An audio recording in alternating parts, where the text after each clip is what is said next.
like the freedom to have direct communication there and their family. That's fair. People be creeping on the internet. I love her glasses. I will need to go look up all of those words she just said. Welcome to Chez, Genèse, the place of new beginnings. My name is Catherine Hubert, and I founded and own a French-inspired cafe where, as a team, we are on a mission to change the way that our world understands neurodiversity and employs humans with disabilities. Our restaurant was born and is based in Greensboro, North Carolina, and that's where we practice and teach our mission and model. This is our channel where we dive in deep to who we are, what we do, and why we do it. Our hope is that this content is empowering to disabled and non-disabled humans alike, and that no matter what perspective you are coming from, employer, employee, parent, friend, or Chez Genèse fan, you feel welcomed, you learn something new, and you walk away with a deeper appreciation and understanding of humanity.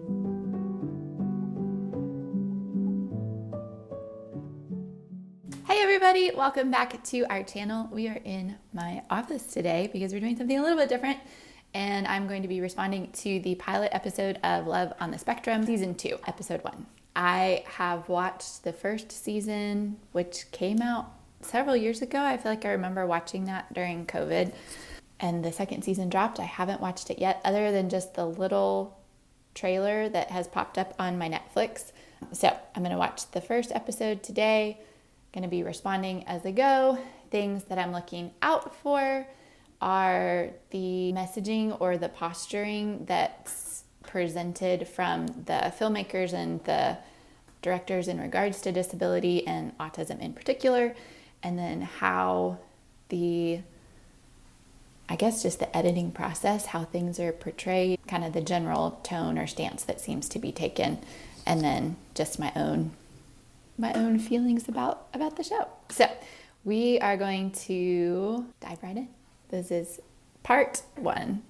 Love is a dagger, a pretty thing that enchants but also hurts. That's a good description. Welcome back. Yes, I am back. What do you think? Should we get started? Let's get started. Oh, Kikian, Yeah. how's this smile? That's pretty good. Why do you want to find love? I have so much love to give. When there's love, there is a right match. It feels like the slipper fits. I really would like to have someone special with whom I can share the best moments of my life. Finding love can be hard for anyone. It's finally my turn, my turn. To second chances at finding love. And for some people, it can feel like an impossible dream. My heart still goes with him. Just look for that fish in your pond. Oh, yes. This series follows people on the autism spectrum Quite a grip you got. So magnanimous, marvelous. as they navigate the confusing world of relationships This is very interesting. and dating. Are you a little nervous? He says, yes, I'm going on a date. Just from like the little intro there, this is what I remember about liking in the first season is the relatability piece of it. The way that autism is frequently presented in our world makes it seem as though it's hard for autistic and non-autistic humans to relate to one another. So I like in the introduction here, just the questions that are being asked are questions that all humans ask and think about in regards to love and dating. And then there is like a lot of the things that I don't know if you call them actors. They're not actors. It's a reality TV show. They're not characters because they're real people. I don't know what you call someone on a reality TV show. Each person that was interviewed in the beginning, I felt like their answers and what they were talking about, I was like, yeah, like I can tie back and relate to that feeling. So I like that from the get-go. We'll call this part 2. I'm interested in starting a romantic relationship. And what does autism mean for you? Well, for me, it means, in short words, a more vivid imagination. I know that sounds corny, but it's how I feel about it. How long have you been single for, Connor? Oh, I've been single my whole life. Loneliness. It follows me wherever I go. Relatable, dude. Relatable. I'm watching Transformers. Right now, Optimus is showing a holographic depiction of Cybertron and the Decepticon capital city of Kaon, where Megatron ruled as Lord High Protector. I will say this about Michael Bay. Hey, he really has a flair for explosions. Now, if you'll kindly follow me, I'll show you my room. Here's my sword collection, my most recent addition, the Ulfbert. I do think that they're highlighting here that he has some niche and specific interests, which is a characteristic that can be true of autism. It's one that people oftentimes think of.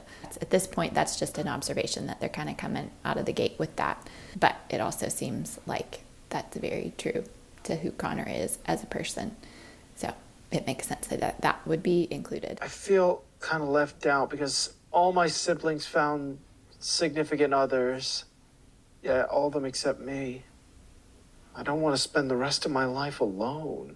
I will just acknowledge these are big questions they're asking. Like, what is love? How do you define autism? How do you feel about your singleness? Like, those are not easy questions to answer. And so far, I'm really respecting and appreciating just the transparency that's being given in the answers. So, Connor, is there anything you're nervous about starting to date? Well, it's a big thing.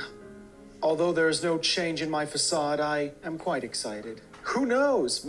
Maybe I'll meet a girl who actually knows a thing or two about the Greeks or maybe even the Vikings. One could only dream, but I'm sure she's out there. Ooh, or I could tell her about how democracy got started. If you want to put her... That would be riveting. Maybe not on the first date. A snore fest. Save that for date 2, maybe. Two things there. One, I love that he just said, I know you can't see any changes in my facade, but I'm very excited.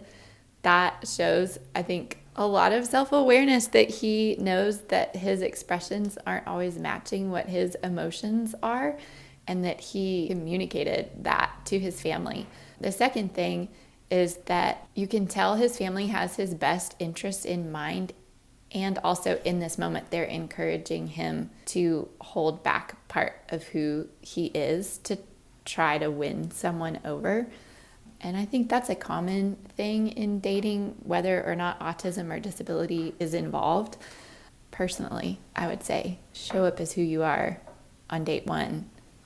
If you love to talk about how democracy got started, like, talk about it. And if the person who's on the date with you finds that interesting, then that's great. And if they don't, then they're probably not going to find it interesting on date 2 either. Like, you're just going to kick the can further down the road. So that would be my one thought so far there. So Connor is my firstborn child. We have a big family, siblings. We all adore him. I mean, he is just a total rock star. What's your little German nickname? I call Coco, mein Liebchen, my little love. Yeah, you two are ridiculous. My little love. As a child, he got bullied because he was different. We actually pulled him out of school in 8th grade because it was so cruel what he was experiencing. Look at her. Yeah. She just loves her mans. Connor has expressed a loneliness when I'm off with my husband on a date or his siblings are off with friends or on dates. He is just sitting in the house with the dogs. Does he have friends? No, not really. That can be tough. Yeah, sorry. That one hurts. That's a really hard position to be in, I would imagine, as a parent, when your child, like, there's pain on both sides, feeling like your child was in situations or circumstances where they could make friends and that people around them bullied them and they mistreated Connor instead of befriending him. And then now as an adult experiencing loneliness and not having friends. And yeah, I think it'd be really hard to know what to do in that situation. This is your friendly reminder to please subscribe to our channel. This makes a big difference in terms of engagement, getting our content in front of more people, getting paid for the content that we're making. So if you like what we're doing, if it resonates with you, if you're learning something, if you will hit the subscribe button and also like and comment, and where's the top of my head? That would be great. You want her to look like? Well, I'm usually into brunettes, but I could settle for a blonde. I don't know. That he just Preferably dark-haired women. Maybe blue eyes. Are you describing your mom? What? Maybe younger. Someone younger. No offense, Mom. None taken, Connor. Never with you. I like the freedom to have direct communication there and their family. I have learned many lessons. It's best for me to get to know the person first before approaching for the kiss. How's your dating life at the moment? Well, my dating life is, imagine crickets, sound effects.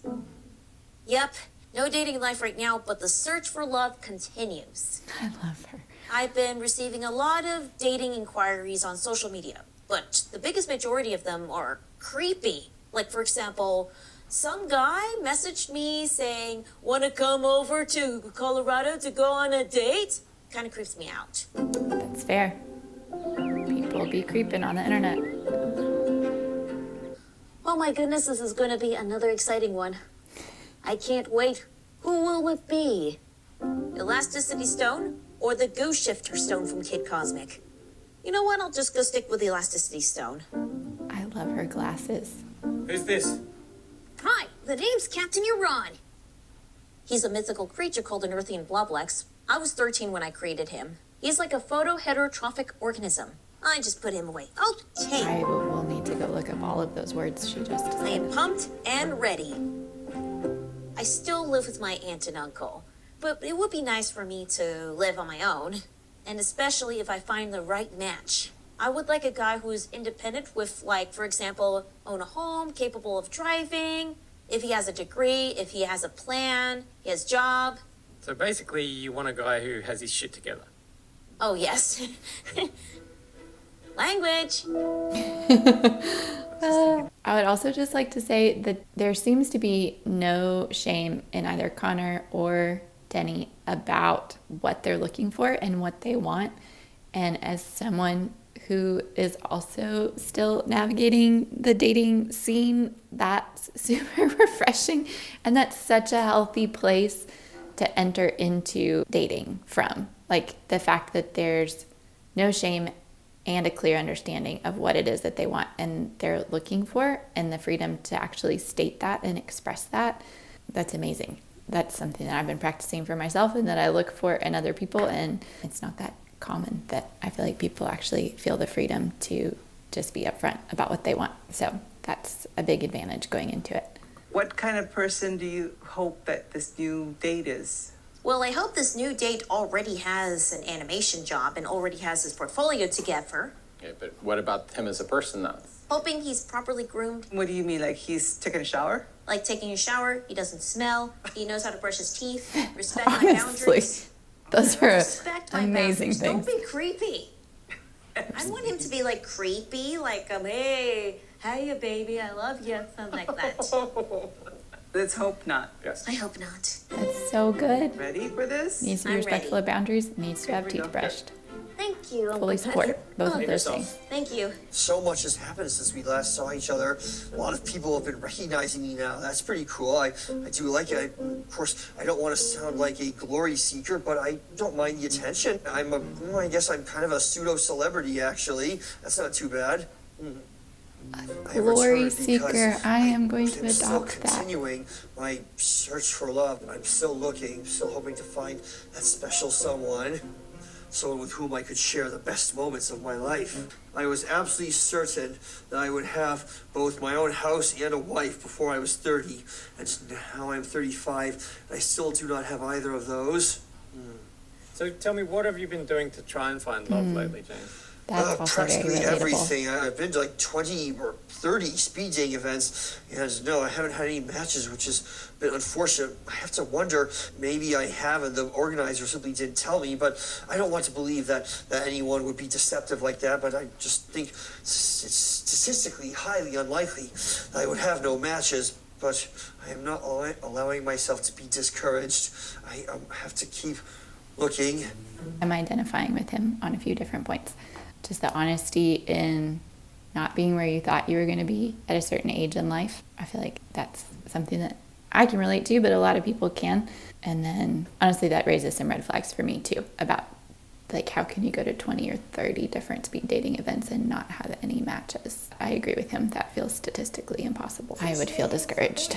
You want someone that's understanding. Shouldn't that be an automatic presumption? That's absolutely true. Sometimes people will look and say, oh, she's beautiful, that's who I want, and she could be a stupid airhead or something. I don't want to sound too shallow, but physical attractiveness isn't everything, but it is important. You know, I mean, I put effort into my appearance. I brush my hair, brush my teeth. I try to keep my face clean, but I'm not so self-centered to think that I'm the most attractive of men, but I don't think I'm that bad looking. Oh. He's very endearing. I'm not going to stay attractive forever. Like, he's saying a lot of things out loud that I certainly think inside of my head. Well, it's just part of aging. You don't look as good as you get older. I beg your pardon. Well, I've been told many times I'm a good-looking 73-year-old man. Okay, all right. Well, James, you will retain. I love it. So far, Connor and James are both coming after their parents for being old. I lose my hair because I love my hair. You know how fond I am of my hair. I know. All right. Wait, did your father still have most of his hair when he died? He did. Okay, good. All right. Wait, did Grandpa still have most of his hair? He's doing a quick genetics test here. He lost a little. Yeah. I don't know why they keep showing his feet. Hi. Like, that doesn't have anything to do with anything. Hi. Good to see you again. Good to see you again, too. Abby, that color looks great on you. Pretty good. It was the best year ever. I feel like I'm learning to manage my disability even more because it was much harder in my childhood. I felt like because I was living like I'm living in a world alone. I felt a lot like a mermaid back then. People who were older than me were on land and I was in the water. Oh, now I you've love made it that. to land? Yep. I'm not a mermaid anymore. Now I feel like a human. Oh, that makes me emotional. I was not expecting that. Not that I wasn't expecting to get emotional in this show at all, but like when she first started talking, that pricked something in me. I just want to point out that she said learning to manage her disability more. I do hear that term used oftentimes with mental health and sometimes with disability too. I like to discourage the use of the word managing something, because I do feel like there's a negative connotation to that there's something wrong with her being autistic or disabled, and so she needs to get it under control or manage it or become less disabled or less autistic, which I don't think ultimately is the direction that she just took that in. And I think that the metaphor that she gave and then describing feeling like she was just alone in her own world and that there were people existing in a world outside of hers that she couldn't be part of or relate to, and just the happiness in feeling like she's not so alone anymore. White May, cornered tears Abby from lives Abby. with her mom, Christine, in Los Angeles. What does she want? What do you think she wants? She wants to eat. Yes. She always wants to eat. You're gonna be a fat dog. We have had some... Oh, it sounds like the conversations I have with my dog. She pooped in the house. So I woke up ready for the day and there was a big pile. She didn't do it on purpose. There's something going on. Maybe she needs to go, gluten-free vegan or something. Don't talk back to me. Don't be sassy with me. The dog is really cute. What do you think love feels like? It feels like I'm a princess. I feel like I'm a part of the world. Because I've always wanted to be, and now I am. You're in love? Yep. Who are you in love with? David, of course. Who's David? Oh, hi, David. So, how long have you guys been together for now? 2 years. Almost 2 years. Well, like one and a half year. And how's that feel? Good. Feels amazing. You guys happy together? Yes, we are. We're still together. So, David, tell me about Abby. Well, let's see. She's as sweet as all of my favorite desserts. Oh, thank you. I'm the boy with autism who loves a girl with autism. Oh, that means a lot to me. That was a big kiss. Thank you. I love that she said being in love makes her feel like a princess. Today, David is coming over, and he has a really big surprise for Abby. I can barely believe it's even happening. Is he gonna propose? I think that she's going to be overwhelmed, but I also think it might take a while to sink in. But it's like Abby's dream come true, and mine too. Oh my God, is he gonna propose? Peace.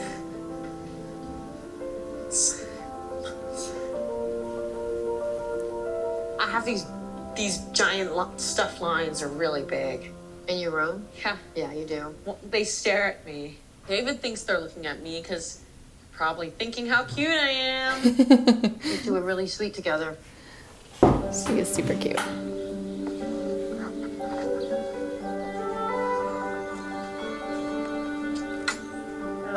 I see someone.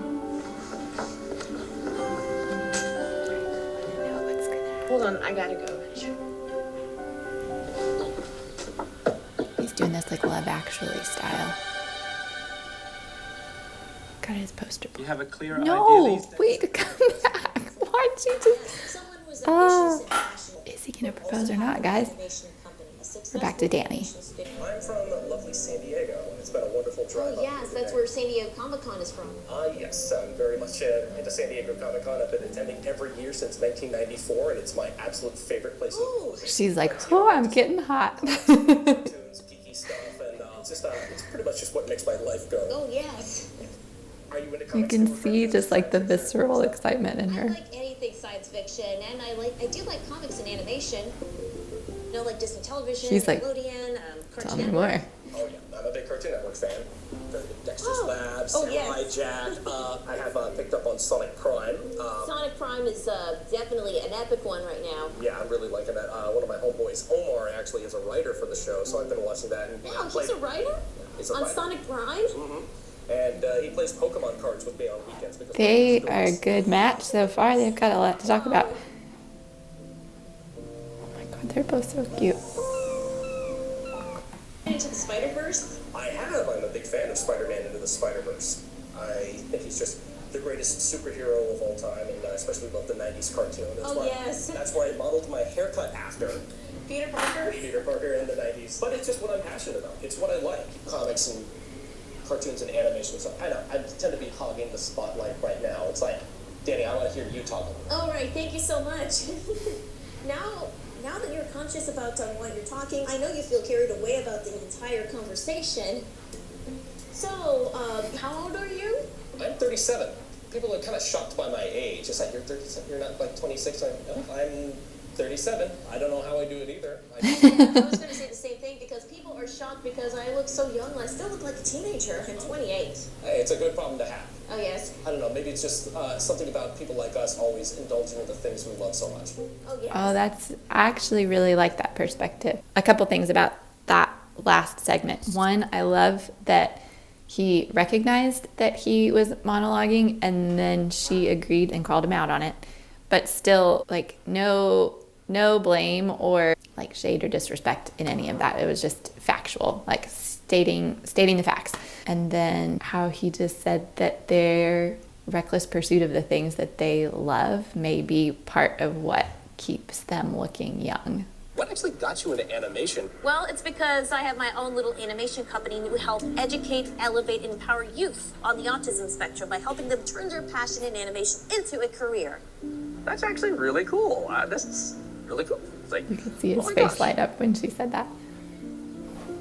By the way, I am on the autism spectrum. I mean, you can easily tell that I'm on the spectrum too for the way I talk. Oh, I see. And I can tell that you're on the spectrum. I can hear it in your voice and just the way that you talk so intensely and so passionately. And I think it just makes you even more beautiful. Oh, yes. I love the way that they just affirmed each other's autism and the things that they Cheers. All right, that they have noticed and liked about each other already. Wow, the taste is perfect. Oh, not too shabby. That's right about what I was What is she looking for drinking? today. It looks like it has like an Oreo on top of it. All right, much better. So anyways, what do you expect from a date? Well, I just expect a good time and someone I can, really click with, be myself with, and be happy. And, I don't really want someone in my life where I feel like going to be dragging me down. I don't feel like you're dragging me down. I think you're very nice. Thank and you very, so much. And you know, and very friendly. And so what are you looking for in your love life? What I'm looking for in the love life, who's dedicated, always motivated to keep the job.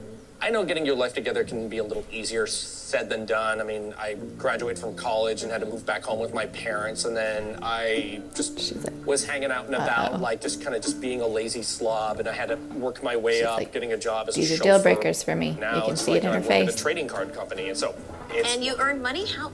Like you earn some income? Oh yeah, and I have a living just, you know, working for a trading card company. But will it work for the animation industry as well? The animation industry, I don't know. Disappointment. I understand change is good for you, but come on. Hope can be dangerous, and if things don't work out. Oh. Well, Connor, I feel like you should go into this with an open mind. Maybe don't go in there expecting to marry this person. Just go in there expecting to have a fun, different experience and meeting new people. Okay, don't be doubtful. Just have fun with it. You're gonna have fun. Yeah. I said hope can You're be right? dangerous. Okay. He is right. Oh, yeah. Just give me a moment. There's a lot of dogs in this I just movie. need to step out for a bit. Or in this show.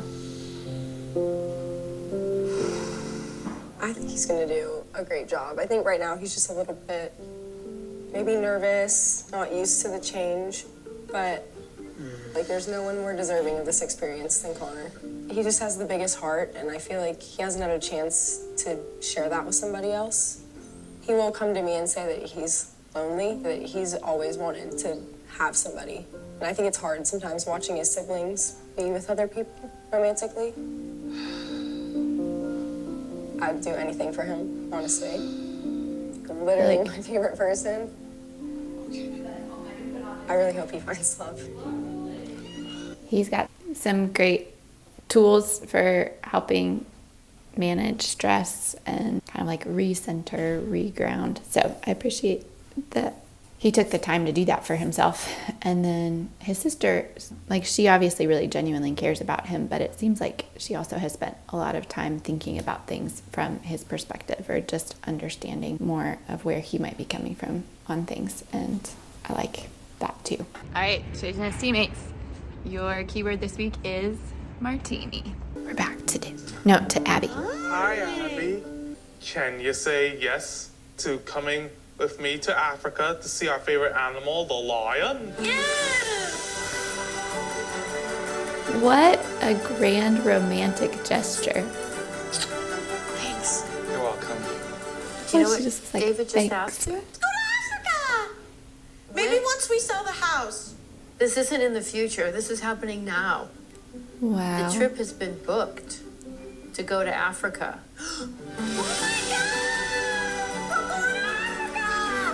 In New Hampshire, James is at his friend Donnie's house, preparing for a get-together. May I offer you a drink? Oh, yes, please, thank you.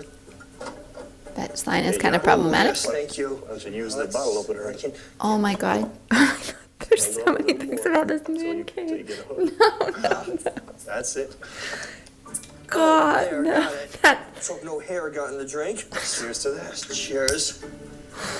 Oh, I am gonna remember that image. The reason why I have a pompadour and sideburns is because I am an avid fan of Elvis Presley. Oh, nice. He's a real Me inspiration to look Nice. for love. A lot of women man. dig Elvis. Yes, yes, so I've noticed. It's not the best example for love, Elvis Presley, but Good to see you Oh, guys. great to see you also. Hey, that's a very I nice have hat. spent Emma. many a day swooning over him.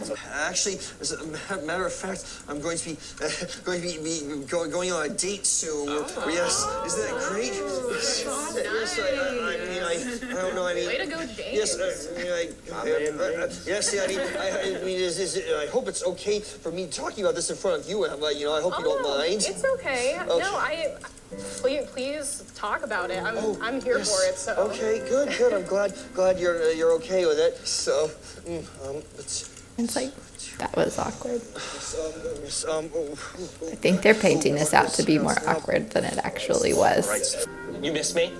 Well, I miss you. Then you better work on your aim. Oops. Sorry, Link. No, you don't have to. You don't have to take shots at me. Do you think about moving from San Diego to LA?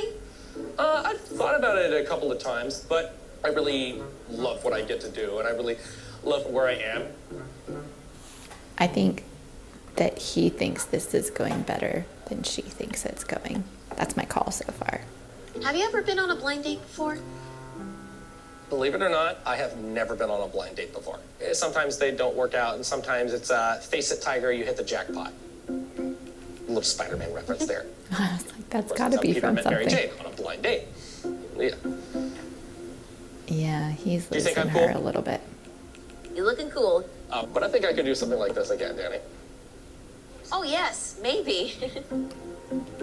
Yeah, the maybe that's really a no. You okay with just watching the sunset? Oh, yes. What's gonna really push it Oh, over my the edge sun's, like, almost completely gone. here is if he tries to kiss her. Then I think she's gonna be all the way out, because she already talked about earlier guys not being creepy. Or no, maybe that was her that was saying you get to know somebody. That's what it was, get to know somebody before you kiss them. This could go either way. Yep. I'll let you know. Yeah, I would be happy to see you again soon, Danny. Maybe we'll see each other. We'll see. Oh, thanks for the hug. Call the evening adjourned. Adjourned. Thank you so much, Danny. I'll see you soon. All right, bye-bye. Maybe I'm just projecting my own dating tactics onto her, but for sure, if I go out on a date and someone asks me at the end, they're like, do you want to do this again? And I say, maybe. It's a no. I'm trying to learn to just, if I am tempted to say maybe, to just say no thank you and save myself the follow-up no thank you later. So I don't think she liked it that much. Connor is arriving at a speed dating event hosted by a local autism organization. It will be his first ever dating experience. Just have fun with it. You're gonna be fine. You're gonna be okay. Deep breath. Good self-talk. I do that every time I go on a date too. Hello, welcome to Table Talk. Thanks so much for being here.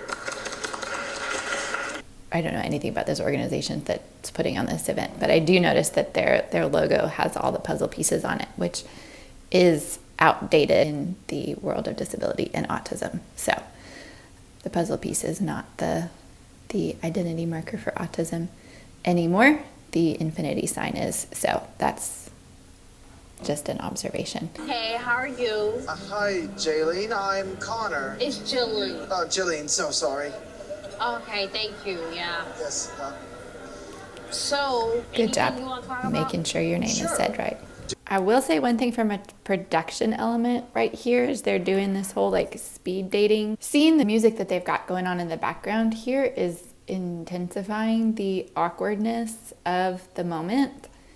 Like they're kind of playing that up, because I was like, why is this feeling like this is so awkward and uncomfortable? Because I'm like, really, like, this is an awkward, uncomfortable situation regardless of whether you're autistic or not. Like being in a speed dating event and sitting down and meeting someone for the first time and like coming up with conversation out of nowhere and you don't know how to pronounce someone's name and all these things like that. That's normal to feel awkward in that situation, and I feel like they're presenting it as though it's specific to the fact that this is an autistic speed dating event. So that's my one, like, it feels like, and they did that earlier too in the like campfire scene. I was like, I think you're playing this up to showcase the awkwardness, and then that's going to be attached in people's mind to the fact that this is a group of autistic humans at a campfire, or this is an autistic speed dating event. Oh, sorry. When really it's very commonplace to have non-autistic groups of friends who have awkward silence when you're hanging out too, or to have a non-autistic speed dating event where there's also awkwardness and discomfort because it's just new and you don't really know what to do with yourself or your body or your words sometimes. So we're almost done here, but just wanted to say that before I forgot. Nice to meet you, Connor. So, Just talk to her about democracy, dude. Just do it. What should we talk about? Well, first of all, do you have any, like, what are your hobbies? What do you like to... Oh, what? Oh, I like collecting things. Oh, what kinds of things? Well, this is gonna sound crazy, but I enjoy collecting swords. Swords? Yeah. Oh, cool. Yeah. So, do you have any allergies of any kind? Interesting question to ask. Her why whole do you face ask? Is my nose? No, it's just I was wondering if there are any foods you were allergic to. Do you like nature by any chance? About that, I guess I am more of a city person. I prefer the hustle and bustle. And no. Connor, we do need to get maybe a little bit more just not big on nature in the notes.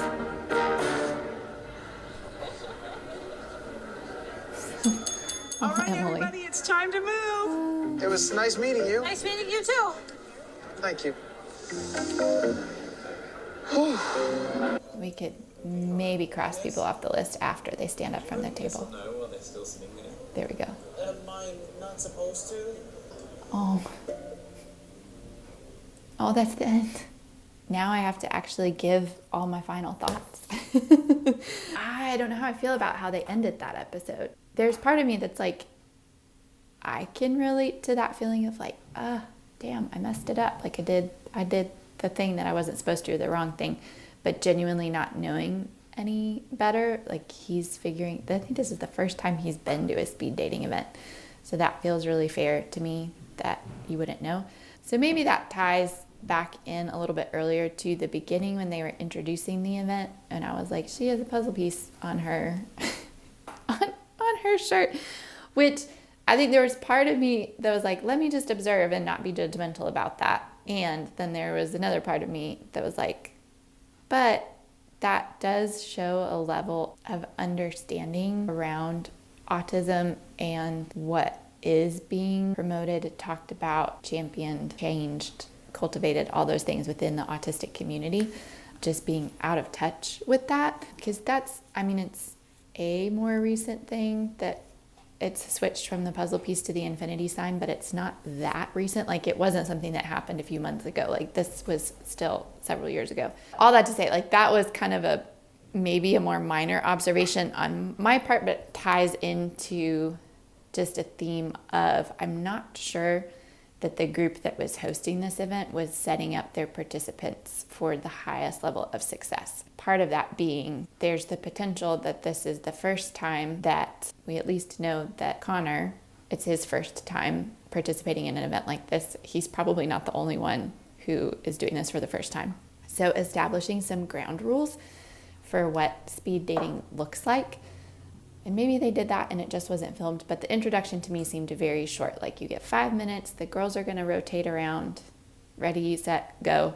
It could have been a great opportunity for the person who is facilitating the event to say, you know, we recommend you filling out your sheet after the person has left the table, and spend the time when they're at the table just gathering information and getting to know them.